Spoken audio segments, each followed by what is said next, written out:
Hello and welcome to our January third-party roundup webinar with Syxsense. Today, we have our industry expert, John Cassell, here to give us an inside look on the newest third-party patch release. If you have any questions, please add them to the chat, and John will reach out after to answer those. And with that, John Cassell. Hey everyone, thank you for attending this month's third-party roundup webcast. Today I'll be covering some of the most popular third-party applications that have received updates since last month's webcast. That was actually in mid-December. It went a little earlier due to the holidays. So unlike our typical monthly format, we've got about a month and a half of security bulletins and advisories to cover, as well as, of course, multiple version updates across various products. As a background on some application content, for most third-party application vendors, of course, we have no idea when they'll actually be provided by the said vendors. Most manufacturers have no guaranteed release cadence to rely on. However, Microsoft has been using the second Tuesday of the month for well over a decade now, and some manufacturers have followed suit, such as Adobe. We'll be looking at some of those updates today. I also perform this webcast typically on the last Tuesday of the month to ensure that I can capture most of the month's releases. But before we jump into it, let's briefly discuss what a vulnerability is versus what a patch or an update does. A vulnerability is a bug or misconfiguration in a product, application, or an operating system that, if exploited, allows that product or system to be compromised by an attacker. Whereas a patch or an update is instead a piece of software or code published by the vendor of that product or system to resolve said vulnerability. With that being said, though, not all vulnerabilities can be patched, and not all patches are actually security related. So they don't all necessarily resolve a vulnerability. They're not always used in combination. If a vulnerability exists in a product or system, but no patch or workaround is available, then the vulnerability is considered a zero-day exploit, especially, of course, because it's being exploited in the industry, if there is actual data to support that. Before we get into the latest updates, since mid-December, how do we prioritize them? There are multiple strategies out there, but here at Syxsense, we focus on 6 different factors. The first is going to be the vendor severity. This is set by the manufacturer and typically ranges between critical severity to non-applicable. It's important to always check the vendor severity of any of the updates, any advisories supplied by that manufacturer. However, of course, do bear in mind that it can clearly be a biased rating. Many third-party updates don't receive severities from their manufacturers, as it would, of course, highlight that product or application in a negative light. So in many cases, it's typically reactive for that advisory due to the next item, the industry score, such as the CVSS or Common Vulnerability Scoring System, calculated by an independent organization. If a particular vulnerability has been discovered, disclosed, and a patch comes out, if it has been disclosed to the industry in general, then it's more likely to be some security detail within that advisory from the manufacturer. I always point to the industry score more, of course, in most cases, if not every case, compared to the vendor score. The CVSS score ranges from 0 to 10, with 10 being the most severe and critical. The higher the rating typically entails higher possibility of exploitation. Then we deal with the state of the vulnerability, such as weaponization. This means that it's actively being exploited in the wild and can affect any individual or environment at this exact moment by sophisticated attacks. And this, of course, is going to raise that score, as well as the priority and probably you hearing about it if it is currently being weaponized. Vulnerabilities, or when vulnerabilities actually typically become disclosed, it means that the structure or blueprint of the bug has been exposed to the industry. Now, this doesn't necessarily mean that it's currently being exploited, but the details are out there on how to weaponize it, which can be just as concerning. These are typically published by bug bounty programs, independent researchers, the manufacturer, and as well, you'll probably get this type of information if you go to a security conference for the briefings. It'll probably be a hot topic for some of those researchers to drop that information at a conference when they have, of course, a large audience. Countermeasures are also a possibility and are provided in 2 ways typically. either a mitigation, such as a configuration from an antivirus or an EDR that's stopping the vulnerability in its tracks without urgently deploying a patch. And the other countermeasure is going to be a workaround, such as a registry, policy, or service configuration change that also prevents the vulnerability from being exploited. Great example of this is when Microsoft, from my strong suit, provides a recommended policy or registry change without the need to urgently deploy an out-of-band update. And many times throughout the year, they will actually have an advisory for maybe not a 0-day per se, but a vulnerability of some sort that may not get patched if that advisory drops in the middle of the month. And many of the times, actually, it'll be something that's disclosed after that patch was deployed. There might be as well an additional workaround to go along with it. So sometimes it's not necessarily a substitute, but it can also be complementary. So please pay attention to those advisories. Finally, the sixth factor in determining our strategy, of course, is the exposure, the breakdown of the environment. And this is based, of course, on what tool or solution is being used to detect and report on outstanding vulnerabilities across the device fleet.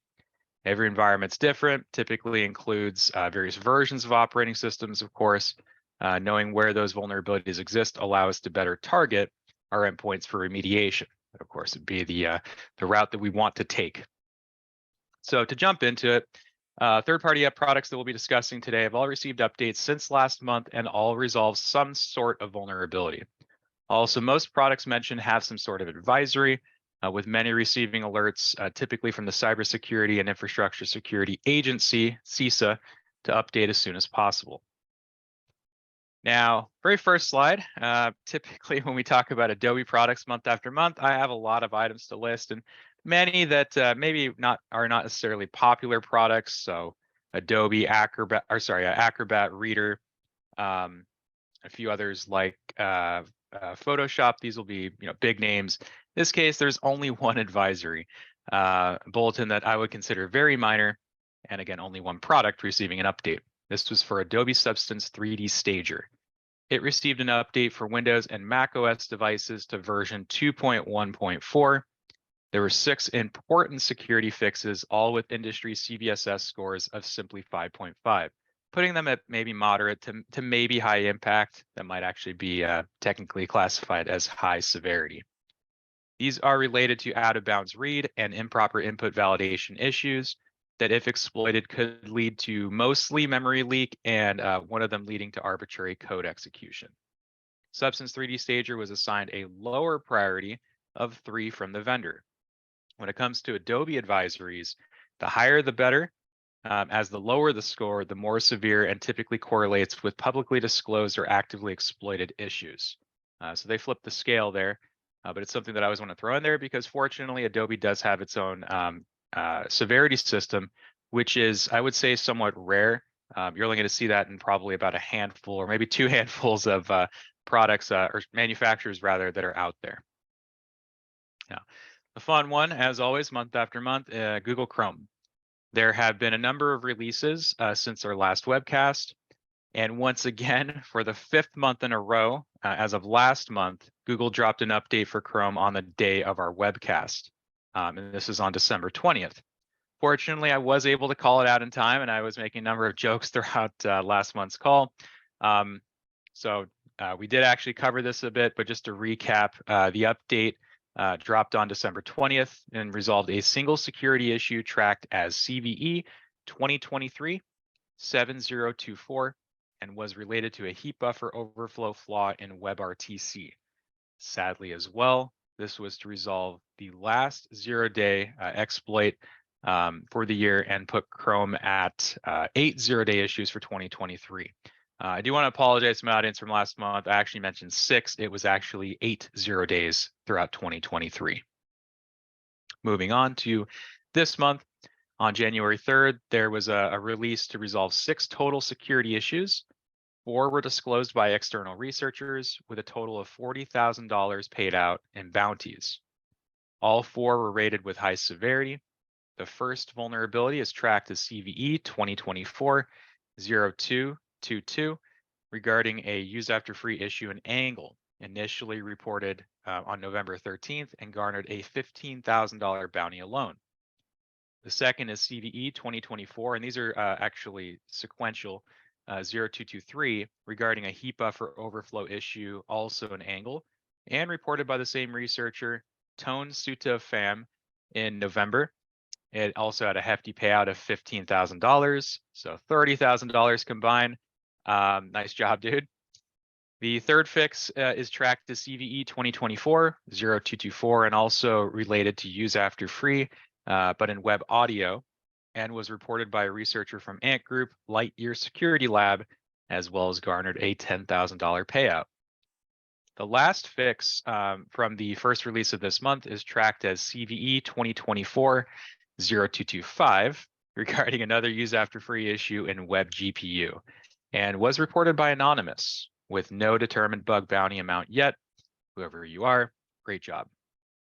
Moving on, there was a release on the 9th of January for a single high severity fix tracked to CVE 2024-0333 related to insufficient data validation and extensions. This is reported by Malcolm Stagg of Sodium 24 in December, and at this time, the bug bounty is still yet to be determined. Fortunately, no further fixes for this release, which brings us to the most important one of the month. On January 16th, this release brought Chrome to version 1.2.1 and had only a total of 4 security fixes, with 3 of them being high severity and reported by external researchers. One, unfortunately, being a zero-day exploit. The first, however, is tracked to CVE 2024-0517 and is related to out-of-bounds write in the V8 JavaScript engine. This is also reported by Tone Pham and garnered him an additional $16,000 bug bounty for his work. Great job again.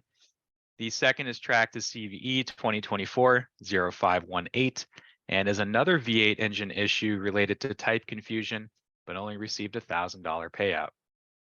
The third and last disclosed issue in the 16th release, but it's definitely not the least. This vulnerability was tracked as CVE 2024-0519 and is related to out-of-bounds memory access, also in V8, which is kind of the common denominator in this release, reported as well by Anonymous.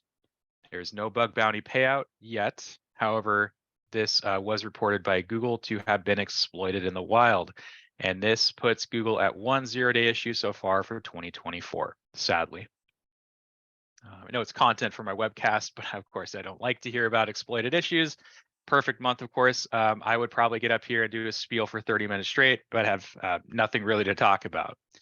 On January 23rd, there were 17 total security fixes, 11 disclosed by external researchers for a total of $31,000 US in bounties. Out of the 11 disclosed issues, 3 were rated as high severity, 6 medium severity. I'm looking at the release notes page. Okay, and 2 low severity. The first high severity issue is tracked as CVE 2024-0807 and is related to use after free issue in web audio. It was reported by the same researcher from earlier, from Ant Group, and had a payout of $11,000 US.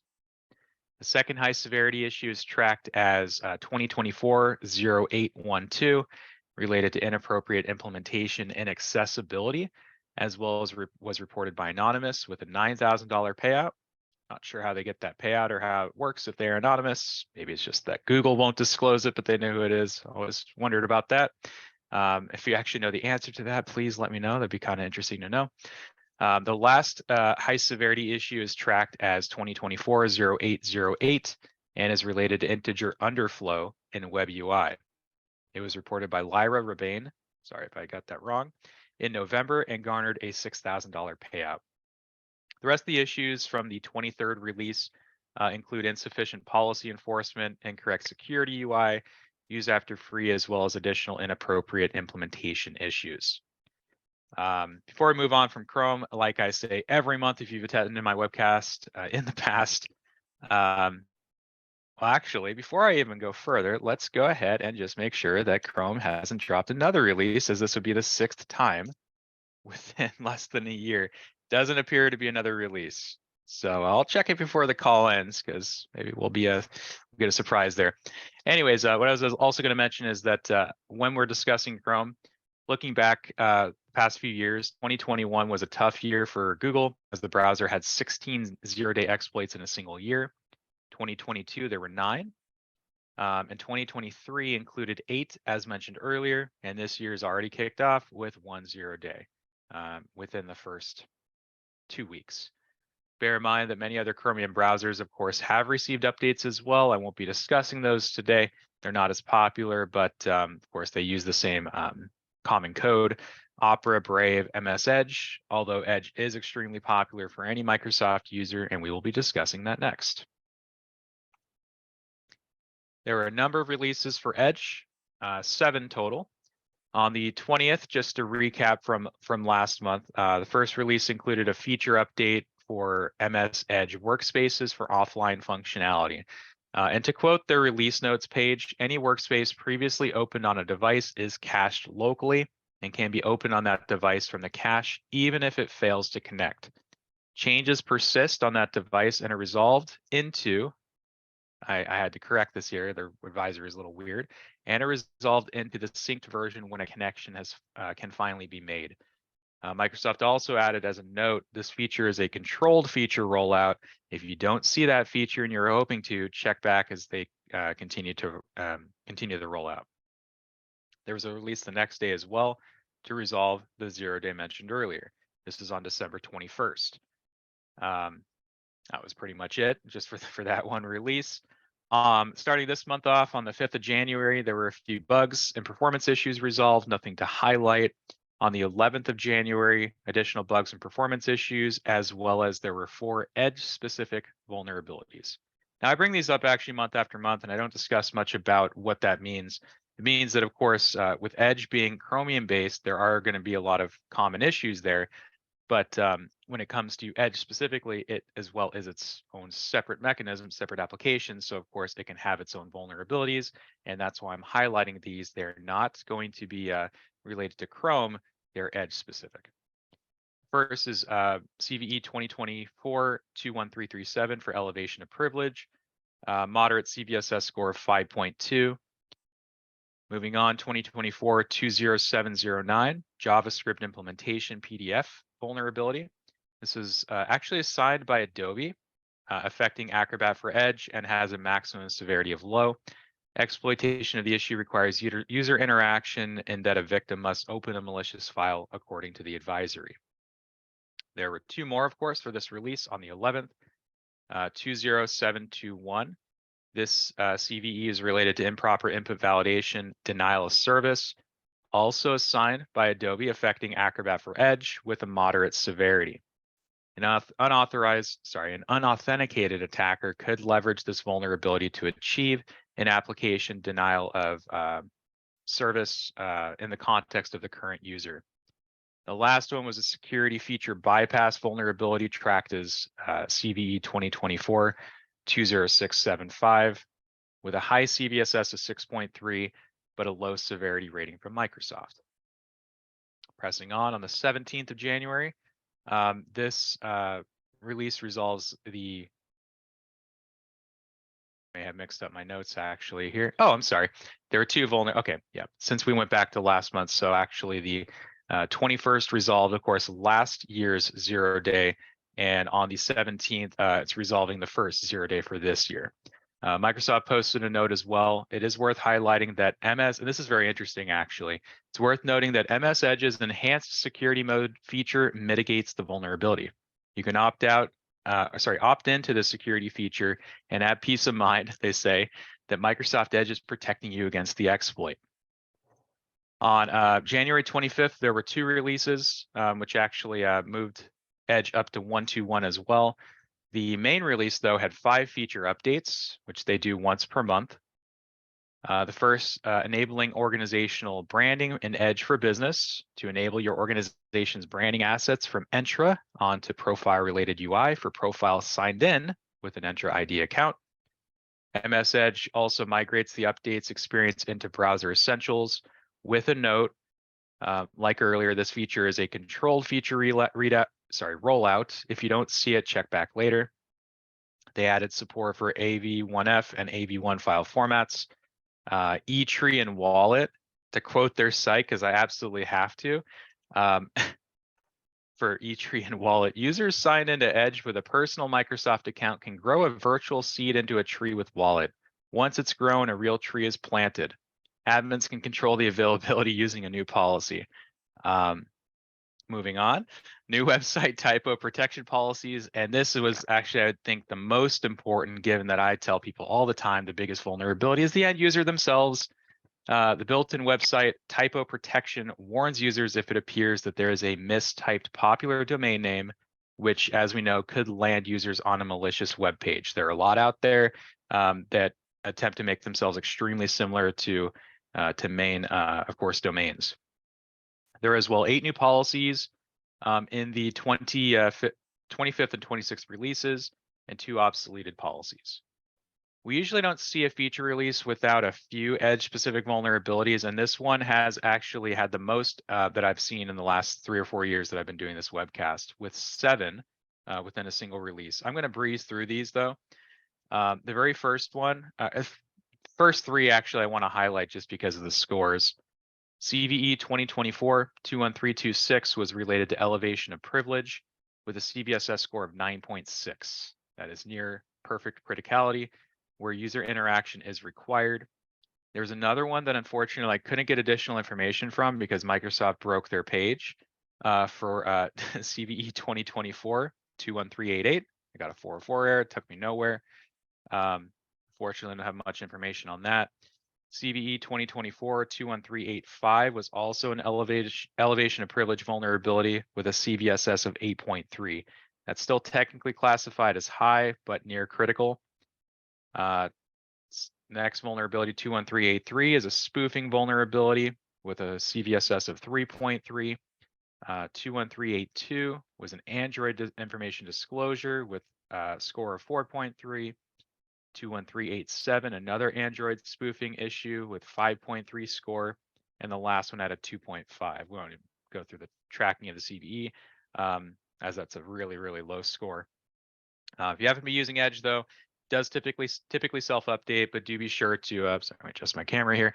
Do be sure to make sure that it is updated up to the latest releases, especially with how many Edge-specific vulnerabilities there are. Moving on to the next product, hasn't been a big month, but I do like to mention it because it's another manufacturer that does have their own advisory system, and they do provide vendor severities that is actually fairly accurate and open, which is something I mentioned in the past I do respect with Mozilla. Once upon a time, I was a Firefox user heavily. These days, I'm kind of use different browsers for different products and different use cases per se, but it's still a great browser. There have been 2 releases since last month's webcast. The first dropped on the 9th of January, bringing Firefox to 121.0.1 with minor bug fixes, nothing else to highlight. January 23rd brought Firefox to version 122 for main release and extended release users. There were 15 security fixes, 5 high and 10 moderate. These security fixes include out of bounds right and angle, failure to update user inputs timestamp, crash in NSS TLS method, wild pointer dereference in JavaScript, and stack buffer overflow in web audio, as well as month after month, we see memory safety bug fixes.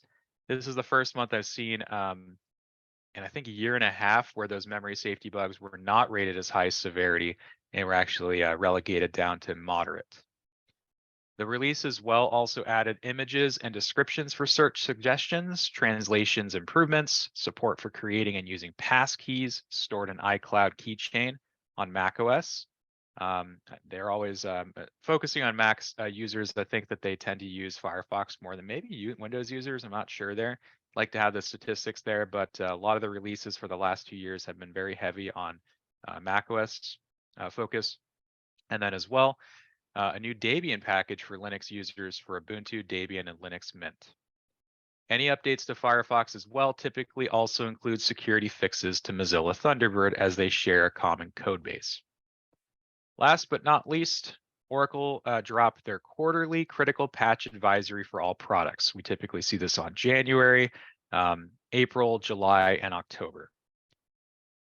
The main one to highlight here, though, of course, is going to be around Java. There are many other Oracle products, but we're going to focus on Java being would say, a third-party manufacturer. There were, and as well because there's so many others that are based on Java, which we'll get into in just a second. There were 13 new security patches for Java, with 11 of the vulnerabilities being remotely exploitable without authentication, meaning that they can be exploited over a network without requiring user credentials. It's scary.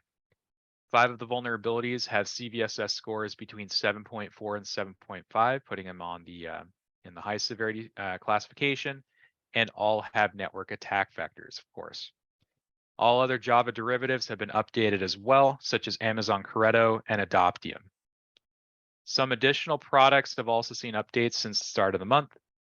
There are quite a bit here, of course, since we're actually looking at about 5.5 weeks, I believe. These products include, and there are more than listed on the screen, Bitwarden, various Cisco products including WebEx, Citrix Workspace, Dropbox, FileZilla, Genesis Cloud, Google Drive, Jenkins, Malwarebytes, Power BI, Notepad++, RingCentral, Screen Connect, ShareFile, Skype, Slack, Snagit, TeamViewer, VirtualBox, VMware Horizon, Wireshark, and Zoom. I may have missed a few, but these are the big names that I tracked. Couldn't leave them out, as anyone that's attended my webcast also knows that I cover Apple on these as well. The last month was once again a tough month for Apple users. Fortunately, got a break last month, but starting this year, well, they hit the ground running. They all had some type of advisory of some sort for various products, as well as there was a new zero-day advisory. On January 9th, a single firmware update for Magic Keyboard dropped to resolve a Bluetooth vulnerability. But the rest of the products about to be mentioned all had an advisory on January 22nd to resolve a total of 90 vulnerabilities with a specific WebKit 0-day tracked as CVE 2024-23222, affecting 7 different products. These products include tvOS, watchOS, macOS versions, actually macOS specifically, Monterey, Ventura, and Sonoma, as well as iOS and iPadOS versions 16 and 17, plus Safari version 17. The specific vulnerability is a WebKit flaw regarding a type confusion issue. Apple addressed it with improved checks. However, if exploited by it's exploited by processing maliciously crafted web content and may lead to arbitrary code execution. Apple stated, as they typically do, on these 7 separate products that they are aware of a report that the issue may have been exploited in the wild, unfortunately. 2 of the 0 days as well from December, even though it was a lighter month, these were tracked as CVE 2023-42916 and 42917, were both additional WebKit flaws. They also were patched this month specifically for older versions of iOS and iPadOS versions 15. So it has flowed into this month as well. Out of all products and fixes, macOS Sonoma once again took the cake with a total of 17 security fixes. It's expected it's the newest of all the operating systems, as well as iOS and iPadOS 17 coming second with 16, macOS Ventura with 13, and then watchOS with 12. Clearly another bad month for Apple and Apple users who may have been exploited. Fortunately, I consider this a good thing that we're hearing about it, and of course, they got the updates out as soon as possible. They are clearly on top of their advisories, and we have to appreciate that. I know Apple doesn't really count as a third-party product, but again, I do like to cover it on this webcast to inform my Apple audience, and especially with the zero-day exploits this month. Of course, for any other third-party products on Apple, like products I mentioned earlier, be sure to check your App Store and update accordingly. I hope that this has been informative and useful to everyone. If you enjoy the form of this webcast or not, please contact us and let us know. I as well have been mentioning this for a few months now. Every day, the Syxsense team identifies, classifies, and pre-checks various updates and vulnerabilities that affect common endpoints and servers.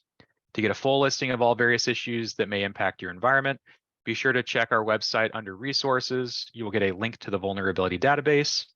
What I love about this library, not only that it's, of course, free to use, but as well that we discuss the level of impact like everybody else, as well as we offer recommendations and solutions to every issue in that library. If you have any further questions, concerns, or suggestions for improvement, we would love to hear it. Thank you for your time and happy patching.